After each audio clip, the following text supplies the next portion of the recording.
First TV cinema எபிசோட்ல வந்து பார்க்க போற மூவி 29.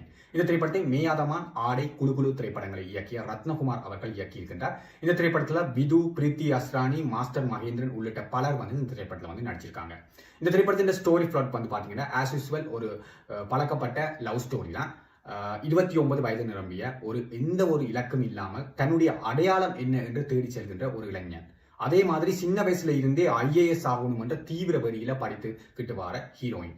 இவர்கள் இருவருக்கும் இடையில் காதல், ஊடல், மோதல் என ஆரம்பித்து போவதுதான் இந்த 29.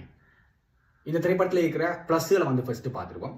இந்த திரைப்படம் என்னை பொறுத்த வரைக்கும் காதல் திரைப்படம் என்று சொல்வதை விட காதல் புத்தகம் என்று சொன்னால்தான் மிகச் சிறப்பாக இருக்கும். அந்த லெவலுக்கு படத்துல வந்து வசனங்கள், டயலாக்ஸ்கள் எல்லாமே வந்து பாத்தீங்கன்னா காதல் கவிதைகளாகவே இருக்கின்றது. அதுவும் அழகான காதல் கவிதைகள் கேட்பதற்கு எங்களுக்கே வந்து ஒரு புத்துணர்ச்சியை ஒரு மாதிரி ஃபீல் ஆகுது. அந்த லெவலுக்கு சூப்பராக இந்த திரைப்படத்தின் வசனங்கள், டயலாக்குகளை வந்து ரத்னகுமார் மிகச்சிறப்பாக வந்து எழுதியிருக்கிறார்.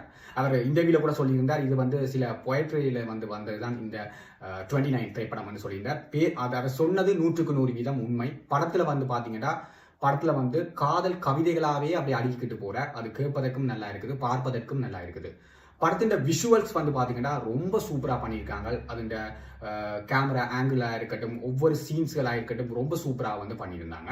படத்தின் மெயின் கோரான விது ஆக்டர், அவர் வந்து பாத்தீங்கன்னா இதுக்கு முதல் வந்து பாத்தீங்கன்னா ரெட்ரோ, அதே மாதிரி ஜிகிர்தண்டா, XX ஆகிய திரைப்படங்கள்ல வந்து நெகட்டிவ் ரோல்ல நடிச்சவர். அவர் இப்ப வந்து இந்த திரைப்படத்துல வந்து ஒரு ரொமான்டிக் சிம்பிள் பேர்சனாக வந்து நடிச்சிருக்காரு. ஒரு மிடில் கிளாஸ் பேர்சனாக ரொம்ப அவருக்கு ஆப்டாவே இருக்குது. ரொம்ப சூப்பராகவே வந்து அவர் நடிச்சிருக்கிறார். எமோஷனலாக இருக்கட்டும் எல்லாமே வந்து சூப்பராக ஒர்க் அவுட் ஆகிருக்குது. அதே மாதிரி அவருக்கு பேராவும் நடிச்சிருக்கிற பிரீத்தி அஸ்ரானி, பேருக்கு ஏற்றால் போலவே ரொம்ப பிரீத்தியா இருக்கிறாங்க. படத்துல ஒவ்வொரு சீன்ஸ்லயும் அவங்க வந்து பாக்குறதுக்கு ரொம்ப பிரீத்தியா வந்து இருக்கிறாங்க. அவங்க வந்து சூப்பராகவும் வந்து நடிச்சிருக்காங்க.